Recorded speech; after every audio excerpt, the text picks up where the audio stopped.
നമസ്കാരം,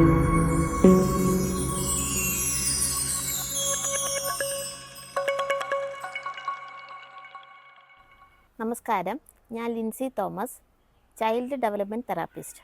ഞാൻ ഇന്നിവിടെ പറയുന്നത് കുഞ്ഞിൻ്റെ വളർച്ചയും ബുദ്ധിവികാസത്തിലെയും എങ്ങനെ കണ്ടുപിടിക്കാം, ചികിത്സിക്കാം എന്നതിനെ പറ്റിയാണ്. ഒരു കുഞ്ഞിൻ്റെ ജനനം പോലെ പ്രാധാന്യമുള്ളതാണ് കുഞ്ഞിൻ്റെ വളർച്ചയും ബുദ്ധിവികാസവും. ജനനം മുതൽ 2 വയസ്സ് വരെയുള്ള കാലഘട്ടങ്ങളിലാണ് കുഞ്ഞിൻ്റെ ബുദ്ധിവികാസവും വളർച്ചയും ദ്രുതഗതിയിൽ നടക്കുന്നത്. ജനനസമയത്തെ തൂക്കക്കുറവ്, മാസം തികയാതെയുള്ള ജനനം, രക്തത്തിലെ അണുബാധ, ജന്നി ഉണ്ടാവുക തുടങ്ങിയ സാഹചര്യത്തിലുള്ള കുഞ്ഞുങ്ങളെ കൂടുതലായി വളർച്ചയും ബുദ്ധിവികാസവും ബാധിക്കാറുണ്ട്. ഈ സാഹചര്യത്തിലുള്ള കുഞ്ഞുങ്ങളുടെ ബുദ്ധിവികാസത്തിലെ വളർച്ച കാലാനുസൃതമായി കണ്ടുപിടിക്കുക, ചികിത്സിക്കുക എന്നുള്ളതാണ് ഡെവലപ്മെൻറ്റ് തെറാപ്പി കൊണ്ടുള്ള ഉദ്ദേശം. നമുക്ക് കുഞ്ഞിൻ്റെ ശാരീരിക വളർച്ച, വെയിറ്റ്, തലയുടെ ചുറ്റളവ്, നീളം എന്നിവ ഗ്രോത്ത് ചാർട്ടിൽ ഉപയോഗിച്ച് നമുക്ക് മനസ്സിലാക്കാം. കുഞ്ഞിൻ്റെ വളർച്ചയുടെ നാഴികക്കല്ലുകൾ എന്ന് പറയുന്നത് മുഖത്തു നോക്കിയുള്ള പുഞ്ചിരി, കഴുത്തുറയ്ക്കുക, ഇരിക്കുക, നിൽക്കുക. മുഖത്തു നോക്കി പുഞ്ചിരിക്കുക. 2 മാസം പ്രായമായ ഒരു കുഞ്ഞ് അമ്മയുടെ മുഖത്തു നോക്കി പുഞ്ചിരിക്കണം. ഒരുപക്ഷെ ഈ സമയത്തിന് മുന്നേ തന്നെ കുഞ്ഞ് പുഞ്ചിരിക്കുന്നതായി കാണാം. കഴുത്തുറയ്ക്കുക. 4 മാസം പ്രായമായ കുഞ്ഞിൻ്റെ കഴുത്ത് നിവർന്നിരിക്കാൻ പറ്റുന്ന വിധത്തിലായിരിക്കണം. ഇരിക്കുക. 8 മാസം പ്രായമായ കുഞ്ഞ് തനിയെ എഴുന്നേറ്റ് ഇരിക്കണം, അല്ലെങ്കിൽ പരസഹായ അല്പനേരമെങ്കിലും പിടിച്ചിരുത്തിയാലെങ്കിലും ഇരിക്കണം. നിൽക്കുക. 1 വയസ്സ് പ്രായമായ കുഞ്ഞ് തനിയെ എഴുന്നേറ്റ് നിൽക്കണം, അല്ലെങ്കിൽ അല്പനേരം പരസഹായത്തോടെയെങ്കിലും നിന്നിരിക്കണം. ഈ 4 മൈൽ സ്റ്റോണിനോടൊപ്പം തന്നെ കുഞ്ഞ് കാണുന്നുണ്ടോ, കേൾക്കുന്നുണ്ടോ, ശ്രദ്ധിക്കുന്നുണ്ടോ എന്നുകൂടി ഉറപ്പുവരുത്തണം.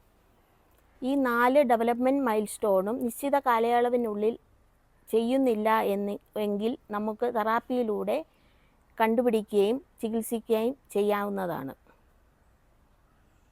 തിരുവനന്തപുരം ചൈൽഡ് ഡെവലപ്മെൻറ്റ് സെൻറ്റർ വികസിപ്പിച്ചെടുത്ത TDSE Trivandrum development screening chart ഉപയോഗിച്ച് നമുക്ക് 2 വയസ്സ് വരെയുള്ള കുഞ്ഞിൻ്റെ ബുദ്ധിവികാസത്തിലെ വളർച്ചയും കാലതാമസവും കണ്ടുപിടിക്കാൻ സാധിക്കും. അതോടൊപ്പം തന്നെ DDST 6 വയസ്സ് വരെയുള്ള കുഞ്ഞിൻ്റെ ബുദ്ധിവികാസത്തിലെ വ്യതിയാനം കണ്ടുപിടിക്കാൻ സാധിക്കും. Language evaluation scale Trivandrum lust ഇതുപയോഗിച്ച് നമുക്ക് കുഞ്ഞിൻ്റെ ശേഷിയെ എത്രത്തോളം പ്രായത്തിനനുസരിച്ച് കുഞ്ഞ് സംസാരിക്കുന്നുണ്ടോ എന്ന് കണ്ടുപിടിക്കാൻ സാധിക്കും.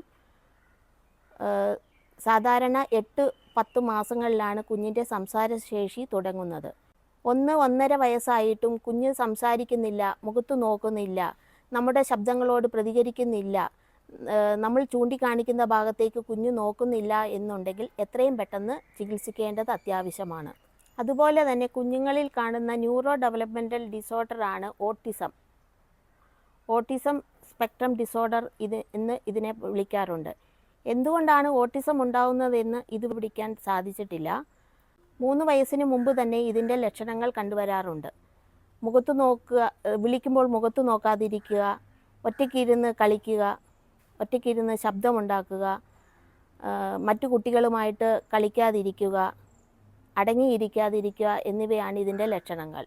ഈ ലക്ഷണങ്ങൾ കണ്ടിട്ടുണ്ടെങ്കിൽ അച്ഛനമ്മമാർ എത്രയും പെട്ടെന്ന് തന്നെ ഇത് ചികിത്സിക്കേണ്ടത് അത്യാവശ്യമാണ്. സ്പീച്ച് തെറാപ്പിയിലൂടെ ഒരു പരിധിവരെ ഇത് നമുക്ക് മാറ്റിയെടുക്കാൻ സാധിക്കുന്നതാണ്. സ്പീച്ച് തെറാപ്പിയോടൊപ്പം ബിഹേവിയർ തെറാപ്പിയും ചിലപ്പോൾ ആവശ്യമായി വരാം. നാഡീവികാസവുമായി ബന്ധപ്പെട്ടുണ്ടാകുന്ന അവസ്ഥയാണ് ADHD അഥവാ attention deficit hyper active disorder. അശ്രദ്ധ, അടങ്ങിയിരിക്കാൻ പറ്റാത്ത അവസ്ഥ, എടുത്തുചാടി ചെയ്യാനുള്ള പ്രവണത എന്നിവയാണ് ഇതിൻ്റെ ലക്ഷണങ്ങൾ. അശ്രദ്ധ കാരണം, ശ്രദ്ധയില്ലായ്മ കാരണം നമ്മുടെ കുഞ്ഞിൻ്റെ പഠനത്തെയും ബാധിക്കാറുണ്ട്. അതുപോലെ തന്നെ കുഞ്ഞുങ്ങളിൽ കാണുന്നതാണ് ലേണിംഗ് ഡിസബിലിറ്റി അഥവാ പഠന വൈകല്യം. ഇത് നഴ്സറി ക്ലാസ്സുകളിൽ തന്നെ ഇതിൻ്റെ ലക്ഷണങ്ങൾ കണ്ടു തുടങ്ങുന്നു. അക്ഷരങ്ങൾ മറന്നു പോവുക, അക്ഷരങ്ങളെപ്പറ്റി അറിയാതിരിക്കുക, നമ്പേഴ്സ് ഓർമ്മ വരാതിരിക്കുക, നമ്പേഴ്സ് എണ്ണാതിരിക്കാൻ പറ്റാത്ത അവസ്ഥ, ഇതൊക്കെയാണ് ഇതിൻ്റെ ലക്ഷണങ്ങൾ. ഇലക്ട്രോണിക് ഗാഡ്ജറ്റ്സിൻ്റെ അമിത ഉപയോഗം കുഞ്ഞുങ്ങളിൽ ശ്രദ്ധശേഷി കുറയുന്നതായി കാണുന്നു. ഇതിനോടൊപ്പം വികൃതി കൂടുന്നു. ഇതിൻ്റെ കാരണം ശ്രദ്ധശേഷിയെ കൂട്ടുന്ന ഡോപ്പമൈൻ ഹോർമോണിൻ്റെ ഉൽപ്പാദനം കുറയുന്നത് കൊണ്ടാണ്.